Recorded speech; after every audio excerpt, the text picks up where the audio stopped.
20 question मैंने आप लोगों को दिया था, अब उसका आंसर हम बता रहे हैं, इसे मिला लीजिएगा। पहला नंबर है, किसी प्रकाश स्रोत के सामने एक रुकावट रख देने पर है। तो ए में दिया है छाया, बी में दिया है उपछाया, सी में दिया है ए और बी दोनों, और डी में दिया है इनमें से कोई नहीं। तो आपका आंसर हो जाएगा सी। छाया भी बनता है उपछाया। छाया उसको बोलते हैं जहाँ प्रकाश बिल्कुल नहीं पहुँचता है, उपछाया उसको बोलते हैं जहाँ हल्की हल्की प्रकाश पहुँचती है। इसलिए आपका आंसर हो गया सी।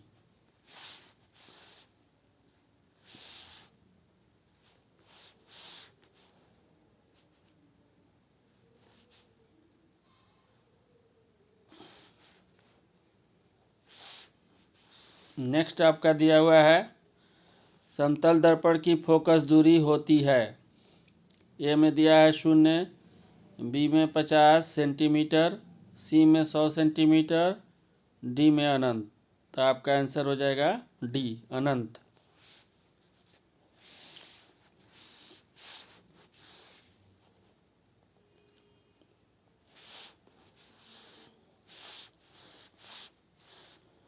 अगला क्वेश्चन दिया है कि तीसरा नंबर, 1 मीटर फोकस दूरी वाले उत्तल लेंस की क्षमता होगी। यहाँ उत्तल लेंस है, उत्तल लेंस की फोकस दूरी प्लस में होती है, और ये लेंस की क्षमता P बराबर होता है प्रतिबिंब की ऊंचाई बटा वस्तु की ऊंचाई। क्षमता जो होती है P बराबर 1/f होता है, फोकस दूरी। यहाँ पर हो जाएगा 1/1, तो 1 आंसर आएगा। तो आपका आंसर हो जाएगा C1D। चौथा नंबर का रहा है, निम्नलिखित में से किस लेंस को अपसारी लेंस कहते हैं। तो अपसारी लेंस वो है जो जिससे अपवर्तित किरणें चारों तरफ फैल जाती हैं। ए उत्तल लेंस जो कि अभिसारी लेंस है, बी अवतल लेंस जो कि अपसारी लेंस है। बाइफोकल लेंस तो होगा ही नहीं।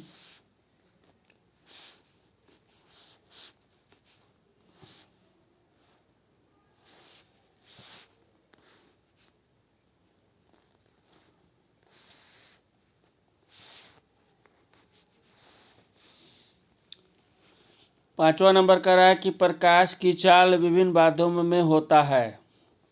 ए हो जाएगा भिन्न भिन्न, बी हो जाएगा समान, सी हो जाएगा ए और बी दोनों, और डी हो जाएगा इनमें से कोई नहीं। तो आपका आंसर ए हो जाएगा, भिन्न भिन्न।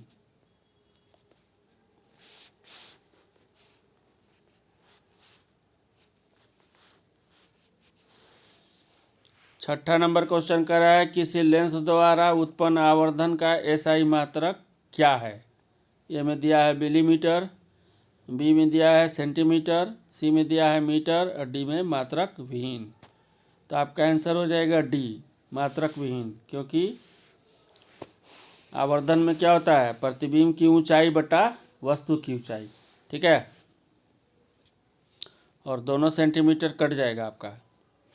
सातवां नंबर, निम्नलिखित में से किसका अपवर्तनांक सबसे अधिक होता है। ए में दिया है कांच, बी में दिया है हीरा, सी में दिया है बर्फ, डी में दिया है वायु। तो आपका आंसर हो जाएगा बी, हीरा।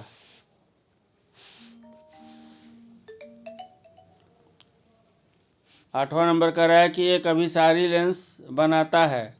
ए में दिया है सदैव वास्तविक प्रतिबिंब, बी सदैव आभासी प्रतिबिंब, सी में दिया है कभी आभासी तो कभी वास्तविक, डी में दिया है इनमें से कोई। तो अभिसारी लेंस जो होता है दोनों प्रकार का प्रतिबिंब, यानी वास्तविक और आभासी दोनों बनाता है। आपका आंसर हो जाएगा सी। 9 में कह रहा है कि आकाश का नीला रंग होना किस परिघटना का परिणाम है। तो ए में हो जाएगा अपवर्तन, बी में है परिकिरण, सी में है परावर्तन, डी में है इनमें से कोई नहीं। तो आपका आंसर हो जाएगा बी, प्रकीर्णन। आपको बता चुके हैं कि सबसे ज़्यादा नीले रंग का, जो 7 दृश्यमान किरणें प्रिज्म से होकर गुजरती हैं, तो उसमें सबसे ज़्यादा नीले रंग का प्रकीर्णन होता है। 10 नंबर का रहा है कि प्रकाश का प्राथमिक वर्ण है, यानी प्राइमरी कलर। ए में दिया है लाल, बी में दिया है नीला, सी में दिया हरा, और डी में दिया है इनमें सभी। तो ये सभी होगा, लाल, नीला और हरा, ये प्राइमरी कलर में आते हैं। तो आपका आंसर हो जाएगा डी। नेक्स्ट हमारा क्वेश्चन दिया है, विरहत संख्या में प्रकाश सुग्राही कोशिकाएं कहाँ होती हैं?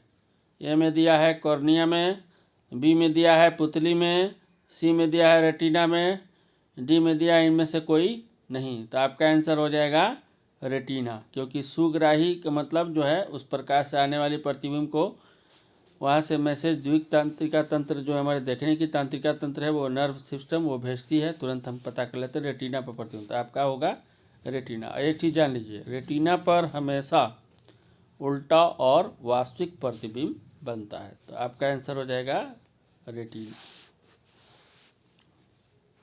12 नंबर का रहा है कि दूरदृष्ट दृष्टि दोष के उपचार के लिए किस लेंस का प्रयोग होता है? तो ए में दिया है उत्तल लेंस, बी में दिया है अवतल लेंस, सी में दिया है बेलनाकार लेंस, डी में दिया है इनमें से कोई नहीं। तो आपका आंसर हो जाएगा ए। दूरदृष्टि दोष का मतलब यह है कि निकट की वस्तु आपको साफ नहीं दिखाई, यानी पढ़ने में आपको दिक्कत हो जाएगी। आपका आंसर हो जाएगा ए।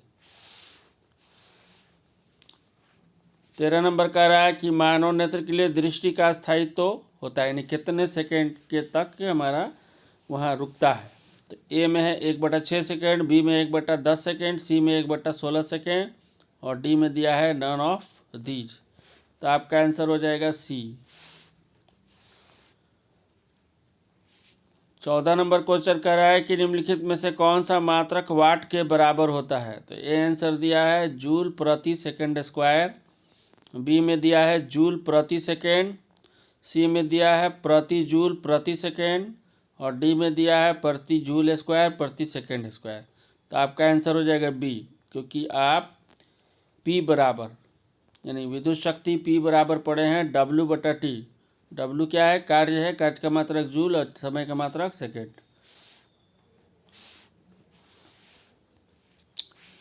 नेक्स्ट क्वेश्चन 15 नंबर है, 1 किलोवाट घंटा बराबर होता है।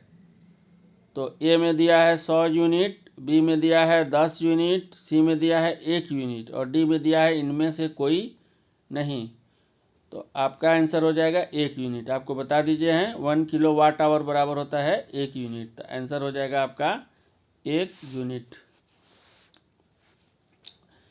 16 नंबर का रहा है विद्युत शक्ति का एसआई मात्रक है। ए दिया है वोल्ट, बी दिया है वाट, सी दिया है जूल और डी दिया है न्यूटन। तो यहाँ आंसर हो जाएगा वाट, क्योंकि शक्ति का मात्रक वाट होता है।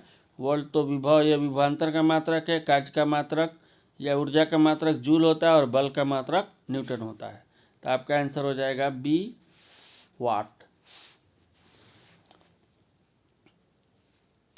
17 नंबर का रहा है 1 किलोवाट बराबर है। ए दिया है 36 जूल, बी दिया है 36 × 10⁻6 जूल, सी दिया है 30.6 × 10⁻